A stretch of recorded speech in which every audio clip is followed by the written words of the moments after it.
Okay, Tzadik Daled Amar Aleph. We're all in by Rabbi Eliezer. The Gemara yesterday, if you remember, if you learned it yet, the Gemara brought a bunch of different Tanoim that said that when you have a shinai, when you have an item that undergoes a shinai, so it's still considered to have the same status as it had before the change. That's what we learned yesterday. Okay, so now the Gemara says Rabbi Eliezer. It's 9 lines from the top. Rabbi Eliezer ben Yaakov Mai. Yeah, we had this a few different Tanaim. Beisila, Beishawi. Yeah.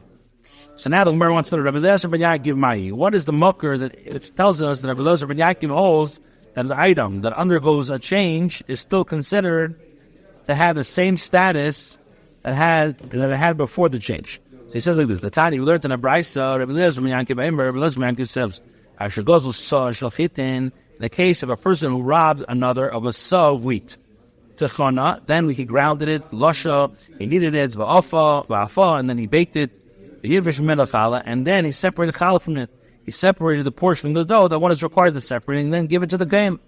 So, Ketzin Bavara, how, he's a ganav, but he's a from a ganav. So he stole, he did everything, and then he's mafresh challah, he gives to the cane. So Ketzin Bavara. So how can you recite the bracha over separation of challah? So the Gemara says, "Einzim Bavarach and Menoitz." This individual is not reciting a bracha, but rather he's Menoitz. He's cursing. And this is what the David Melech writes in Tilim. The robber who recites a blessing, he's like he blasphemes the Eibishter, which is referring to the robber who recites a bracha upon performing a mitzvah with Gneva. So according to Rabbi, right. But here the part is from a ganav. He's a mitzvah b'aveda. So according to Rabbi Yankov, although this wheat had been significantly changed, right, because he took it, he used chana lo shavafah. From that vegan, we say it's considered still a stolen item. That's what we see that he holds that even a shinai doesn't change the status. Now, what is the simulacra Rabbi Shimon Elazar holds? That an item that undergoes a change is still considered to have the same status that had been before the change. The Tanya was done a Bryce at the Sefta. Falseh, Omer Shimon Elazar. Shimon Elazar stated this principle that Kol Shevashi Biach Gazlan, with regards to any enhancement to the stolen item, and then it was enhanced by the action of the robber, Yodi Al Yena. He has an advantage of repaying the owner. If he desires, he takes the enhancement when he returns the animal. The robbery victim must pay the difference between the value at the time of the robbery and the current value. Or if he desires, he can return it to the owner and say to him, this is what is yours before you. And so the Gemara expresses, like, my comer, what's he saying? If the robber has the right to demand compensation for the enhancement of the animal, why would he ever return it without asking the demand? So Rav Sheshes says, this is what he is saying. If the robber enhanced what he stole, he takes the enhancement. If the animal was weakened, the robber says to him, this is what's yours is before you, and I don't have to compensate you further. Why? Because despite a change, the change still remains in its place. Since the robber has not acquired it, he simply returns the item of the robbery to the robbery victim. So the Gemara asks, if the robber had not acquired the Genevo, so even if he enhanced it, halacha should be the same. Well, the item still belongs to the robbery victim, and the robber should not be entitled to compensation. It has to work both ways. You can't have it one way. So Amri, the Chacham say in response, the fact that the robber has the right to demand compensation, that was due to the takana of the Chacham. In order to ease the burden of one of the desires to do tshuva, the Chacham instituted that the robber be reimbursed for the increase of the value of the animal. Otherwise, the robber might refrain from returning a stolen item, which we had this many times before in Shas. Now, what is the source that Rabbi Shmuel holds? That a shinai is that even when this item undergoes a shinai, it has the same status that it had before the change. The Tanya, we learned in a brayso, mitzvahs peya lahafresh minakoma. The ideal way to fulfill the mitzvah of produce, of peya produce in the corner of the field, is which which we know is given to the poor, is to separate from the standing grain. In other words, the grain that had not been harvested. If one did not separate it from the standing grain, he separates it from the sheaves of grain that have already been harvested. If he did not separate it from the sheaves, he separates it from the pile of grain as long as he has not yet smoothed the pile. If he smoothed the pile of grain, so now if he smoothed the pile of grain, which means he activated the obligation to meiser the produce, so now the first meiser, the grain, and then meiser, then he gives it to the poor person.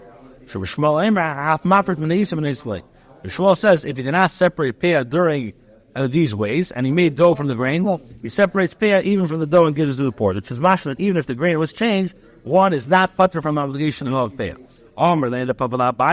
So now, the Gemara now clarifying all the Makeders. So Abaya alluded to when he listed all the Tanaim who holds that despite a change, the changed item remains in its place. So Abaya says to Papa says to Abaya, all these Tanaim go to so much trouble and effort to teach us the halacha according to the opinion of the Shammai, which we know we don't accept. So Abaya said to the Papa, this is what they are all saying. But Bisham Beis do not argue, as all the Tanaim hold that even Beis Hillel agrees that a change in the form of an item does not impact its status. Omar Rava says, from where can it be proven that all the Tanaim hold that an item that undergoes a change is still considered to have the same status that it had before the change? From where do we know this? So, in other words, one can say that the factors for this statement are due to other factors. Maybe Rabbi Yehuda holds his opinion that it's not a significant change over their Ela B'Tzeva in the case of the sheared wool, only with regards to the dye. Since one is able to remove it with soap, sabon, with the soap. And maybe Beis Shammai holds the opinion that we had yesterday in the case of the Zaina, only with regards to offering of Ela Gevreya, or regards to when it comes to the Beis HaMikdash. Mishum De'imis, because the fact that the item was repulsive and being used as a payment for a Zaina, and then you want to go and give it to the Beis HaMikdash, so over there, and therefore it cannot be used as a korban, even if it has formed a change, even if the Zaina took it and did something with it. And maybe over there he holds where one robbed another of wheat, only with regards to a bracha, then he holds there that it can't affect it. Because that's a mitzvah performed through a aveh. But this does not indicate that a change is insignificant with regards to other matters. Our Brashman Shmuel states his opinion there, where the condition of the animal changed only with regards to the weakening of the animal, that is reversible. Since the animal's value can be restored by fattening, the weakening is not deemed to be a significant change. It has a special pasuk of Taziv, which is Yatira. Let us learn from there that in other halachic domains, the status of an item is not affected by its undergone change. It says, no, the gifts of the poor are different from other halachics. The Gemara says that Rav's claim that no definitive conclusion with regard to the opinion of Rabbi Shmuel concerning a change item is supported by a statement of another Amora. Like the Shaila, Rabbi Yonatan asked, the bird Rabbi Yonatan asked, my time did Rabbi Shmuel, what's the reason of the ruling of Rabbi Shmuel? Is it because he holds that a change does not cause one to acquire an item? Or perhaps he generally holds that a change does not cause one to acquire an item. Or maybe because over here he holds that you shall leave certain additional time. If you want to say that the reason of the rule that Rabbi Shmuel is that he holds that a change does not cause one to acquire an item, so why do I have to have the extra pasuk of Tazik, the sul that Rabbanan, and also according to the Rabbanan, Tazik the cousin of Rahman? What do they do with the extra word "he shall leave"? So the Gemara says, "By the Tanya, you need to, like the Brisa says, a mafkir kamei, one who's mafkir's ownership of his vineyard, and he arose early in the morning before anyone else took possession, and he harvested it. So chayiv bepedet ve'elos b'shikol be'peya. He's chayiv it all in the pedet, and elos b'shikol be'peya upater min ha'meiser, and he's pater from meiser. Because this requirement does not apply to a hefker. The obligation to give gifts to the poor in this case is derived from the additional pasuk of tazik. Amri the Rishwa Allah to the B'Shimon Elazar. The halacha is that the B'Shimon Elazar who says that even if the stolen item deteriorated is returned to the owner in its current state. The Shmuel said this. One does not appraise the change in value, neither for a thief nor for a robber. Rather, they keep the stolen animal and pay back the victim with their own money. One appraises the changes only for one obligated to pay damage. The Gemara says this. According to Rabbi, who says that Rabbi Shimon Elazar stated his opinion there, he stated with regards to the weakening of the animal that it's reversible. Like Kasha, so there's no question. When did he say this? Is when he got very, very weak. I mean, is talking about they're talking about a weakening of the animal that's irreversible. But according to Abaya, he says, is talking about a regard to a weakening of an animal that's irreversible. What are you going to say? Abaya Talis Timna Shmuel like this. Shmuel, he says, some say that halacha is in accordance with the opinion of Shimon Elazar, but Shmuel himself does not hold a corner. Now the Gemara continues the discussion of acquiring a stolen item due to the change that it went underwent.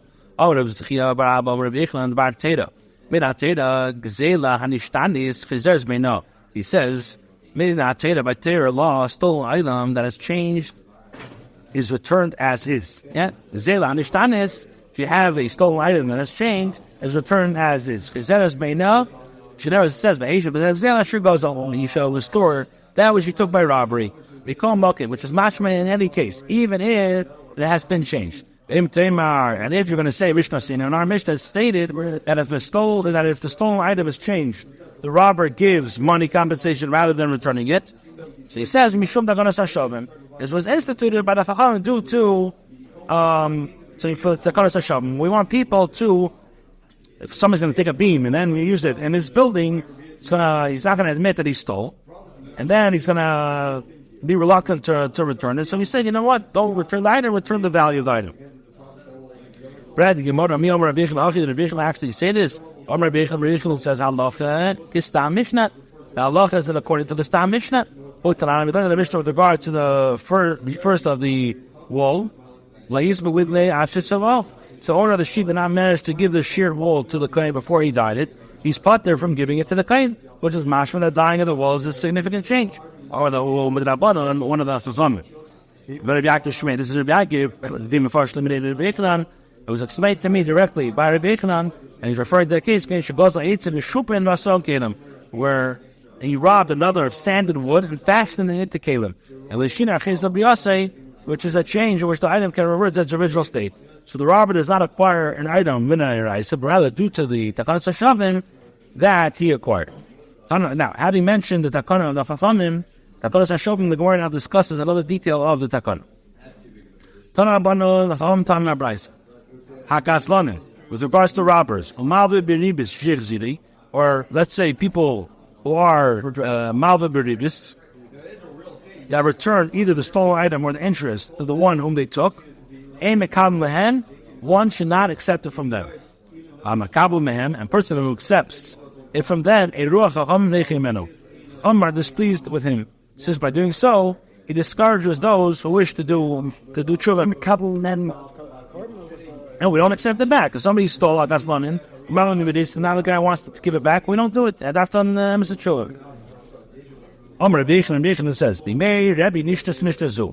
says this Mishnah, the statement that the Tosefta was taught in the days of Rabbi Danas. Tanya was taught in a Brisa, there was an incident with regards to a man who wanted to do tshuva after having been a thief for many years. So his wife said to him, Reika, empty one. If you repent, in other words, you will have to return all the stolen items to the owners, and even the belt that you're wearing is not yours. So he refrained and he didn't do tshuva. At that time, the Chachamim said, at that time, they said, with regards to robbers and Malbiribis, they return either the stolen item or the interest that they took, one should not accept it from them. And concerning one who does accept them, Chum are displeased with him. The Gemara now raises an objection to the Bryce, and with regards to the children of the deceased father left money to pay it as interest, even if they know that it's interest, in Chayav Lavs, they're not obligated to return it. The Gemara says, Inu delight. The children are the ones that are not obligated to return it. But it's mashma. Their father would have been obligated to return it. And we see the victims can accept it. So the Gemara says, I write, the Bryce should have taught that the father also would not have been obligated to return it. All the Tani do, and the fact that the Bryce teaches Allah with regards to the children is Mishum the Koboy Misni Seifa, because the Bryce wants to teach the Allah of the later clause, part of it, if their deceased father left them a cow or a garment or any specific item he has stolen or taken interest, so the Allah is they're obligated to return it due to the honor of their father, so that the item not serve as a reminder that their father was a Abarian, he was a transgressor. So therefore, the first clause of the price also taught with regards to them. So the Gemara asks, but is it true that due to the honor of their father, they're obligated to return the money, the item of the money? I'll read the pasuk that says, nor curse a ruler of your people, which will not base a ma'isa amfa.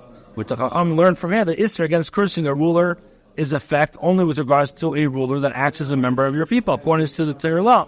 One who curses a wicked ruler does not violate this Isser. So if a person, one father is a Rasha, mitzvah to honor him should not apply.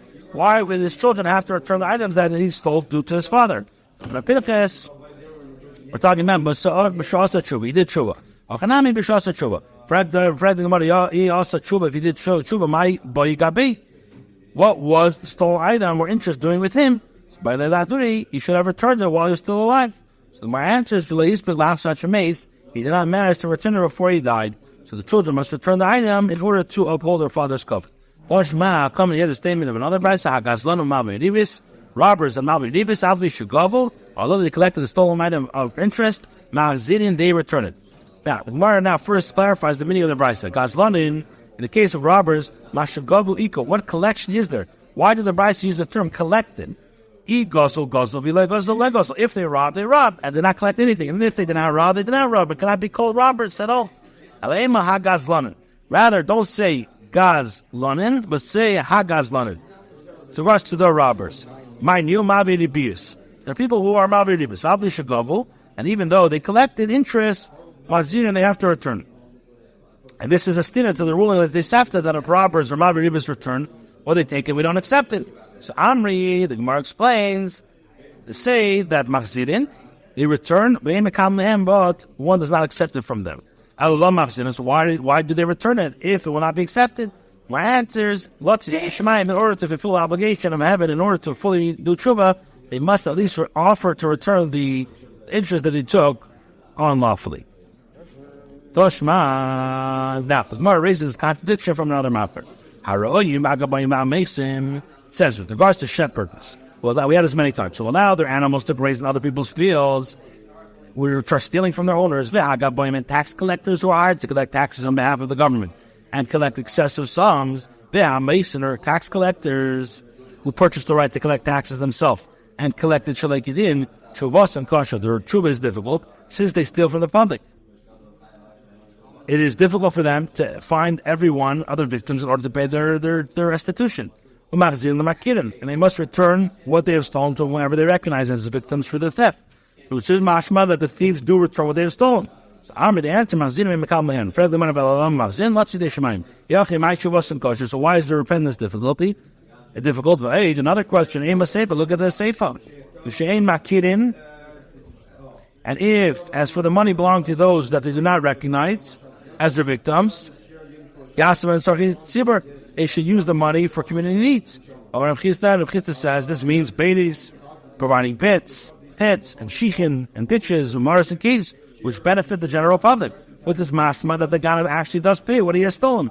Like kasha, rather this contradiction is not a question. Kam takona and kam la'achar takona. Rather, this here the Brisa states that the must actually return what was stolen was referred to before in the takana, and the Brisa states that one does not accept the tshuva or the repayment of a robber is referring to after the takana. So Mar has v'hashtam Rabbi Nachman, but now Rabbi Nachman says that when the Chacham said he does not return what he has stolen, they refer to b'sheng zela kayemes.